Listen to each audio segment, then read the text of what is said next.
Hello guys, welcome back to Lalitha mini vlogs. ఈ vlog ఏంటంటే నా స్టైల్లో చేపల పులుసు చేశానండి. చాలా చాలా బాగా కుదిరింది. ఎవరి స్టైల్లో వాళ్ళు చేస్తారు. అలాగే నేను ఎలా చేశాను అనేది ఈ వీడియో.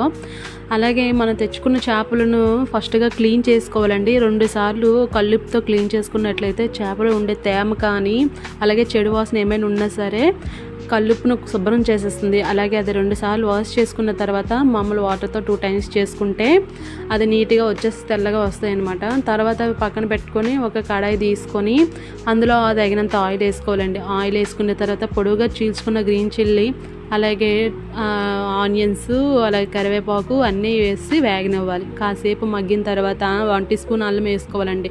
అది కూడా మగ్గిన తర్వాత 1 కప్పు టమాటా వేసి కాసేపు మగ్గనివ్వాలి. టమాటా అంత వేగంగా మగ్గదు కాబట్టి కొంత కల్లుపు వేసుకుంటే చాలా వేగంగా మగ్గుతుంది కాబట్టి వెంటనే మూత పెట్టేస్తే వేగంగా మగ్గిపోతుంది. అందుకని మూత తీసిన తర్వాత చూసారా ఆయిల్ వాటి నుండి సపరేట్ అయ్యింది. అంతవరకు కూడా చేసుకున్నట్లయితే మనం ఏ కర్రీ చేసుకున్నా అండి అది పాడయ్యే ఛాన్స్ తక్కువగా ఉంటుంది. అందుకే మనం చేసే ఇది కూడా చాలా నీట్. అదే చేపల పులుసు ఈ వేళ కన్నా రేపు తింటే బాగుంటుంది కాబట్టి అన్నీ నీట్గా పర్ఫెక్ట్ చేసుకోవాలి.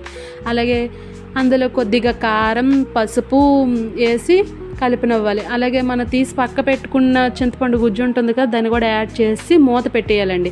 మూత పెట్టి తెరులుతుంది కదా, తెల్లిన తర్వాత అందులో మనం క్లీన్ చేసుకున్న ముక్కలు ఉంటాయి కదా అందులో ఒకటిగా వేసిన తర్వాత ఎప్పుడు కూడా గరిటతో కలపకూడదండి.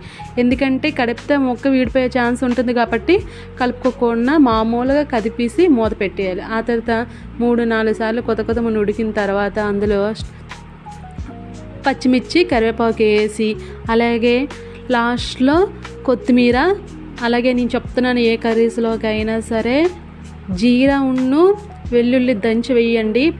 పొడి వద్దండి, నీళ్ళేసి కూడా దంచొద్దు. మామూలుగా దంచి వేస్తే దాని స్మెల్ కానీ దాని ఇది టేస్ట్ మాత్రం వేరే లెవెల్గా ఉంటుంది. ఒకసారి ట్రై చేయండి మీరు కూడాను. అలాగే ఈ కర్రీ ఎలా వచ్చింది ఏంటి అనేది కామెంట్ సెక్షన్లో కామెంట్ చేయండి. అలాగే నా వీడియో నచ్చితే లైక్ చేయండి, షేర్ చేయండి, సబ్స్క్రైబ్ చేసుకోండి.